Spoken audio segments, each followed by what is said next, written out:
يشهد هذا المساء ليلة كبيرة بين الكبيرين فلامينغو البرازيلي، الهلال السعودي. قائمة البرازيليين في مباراة الليلة: سانتوس في حراسة المرمى، في الدفاع ماثيو زينهو، دافيد لويز، ليو بيريرا، ايرتون لوكاس في وسط الميدان، ديرسون، تياغو ميا، دياراس كايتا، ايفرتون ريبيرو، باربوزا جابي، وفي الهجوم بيدرو في قائمة المدرب. حول بيتو وفرصة إلى خطيرة وكرة، وبعد ذلك الحكم يشير إلى ركلة جزاء. نعم أي بداية يا زعيم، أي بداية يا هلال، مع في وقت مبكر يا هلال.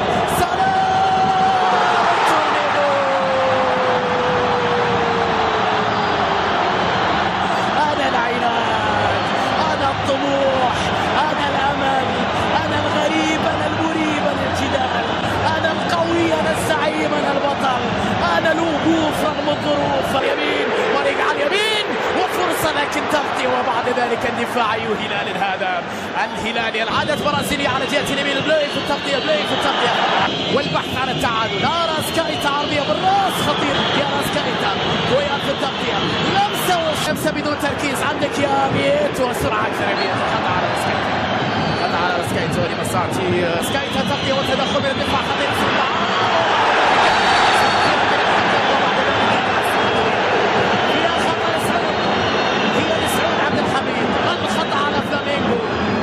أكثر عبد الحميد سعود حاول يمر تغطية تمريرة لكن ينصف في التغطية، لا زالت مع خليفة، تسديدة وتعادل لفلامينغو، التعادل لفلامينغو عن طريق بيدرو.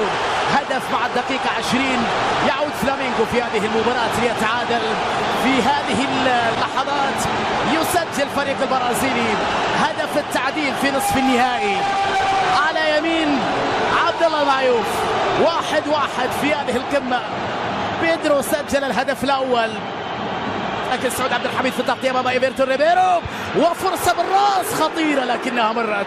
سالم الدوسري حاول إبعاد الكرة، في الأخير تحولت إلى ضربة بروعة كبيرة على اليمين. سعود عبد الحميد تحضير بالراس إلى موسى، لكن الكرة لمصلحة فلامينغو. سعود عبد الحميد الكرة العرضية، محاولة لفريق فلامينغو، عرضية نحو القائم الأول مع خطيرة هلالية، مع كرة عرضية خطيرة لكن الدفاع نيات العالية جدا، واجواء طبعا رائعة.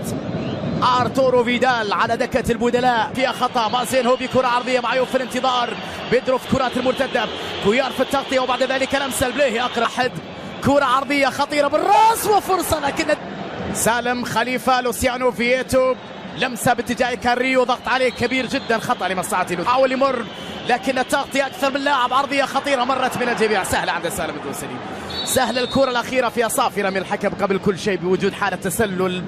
سالم فييتو على جهة اليمين، محاولة مرور، تغطية وتدخل ولا شيء في قرار الحكم في اللقطة الماضية. الإبعاد من جانب دافيد لويز. بالسلامة للوسيانو، بالسلامة للوسيانو فييتو، بالسلامة يا ديرسون. هذا انذار ثاني، وهذا طرد، وهذه ركلة جزائية هلالية، وهذه نقطة تحول مهمة في على تنفيذ ركلة جزائية. سالم والثانية تورنيدو، يا كبير يا كبير يا سالم، يا حاسم، يا لعيب، يا هداف، يا نجم، يا كبير يا تورنيدو. الضربة الثانية عن طريق التورنيدو، سالم الدوسري من علامة الجزاء. سالم في كل الأماكن، طويل للوصول إلى المباراة النهائية في كأس العالم للأندية. المدرب رامون دياز طبعا في الجهة اليسرى، ناصر الدوسري اللي ممكن ان يراك التعادل في هذه المباراة. الهلال اللي مطالب بناء هجمة على جهة اليسار، سعود في التغطية، معيوف، عندك يا ماريجا، سعود على اليمين، ماريجا بتسديدة لكن البقية والمحاولة من جانب لوسيانو، عرضية القائم الأول، كرة عرضية خطيرة لكن الإبعاد وفرصة وتسديد. عندك يا قالوا الكرة العرضية لكن الدفاع تدخل أو ماريجا على جهة اليمين، بحث عن كرة عرضية خطيرة لكن الدفاع تدخل، وبعد ذلك إلى رمية جانبية. الدوسري بلوي بعد ذلك خطيرة جدا، وكاريو لوسيانو، حماية الكرة بذكاء، يكسب الخطأ بذكاء أيضا، والكرة لمصلحة فييتو، والإنذار على أحد البدلاء إيريك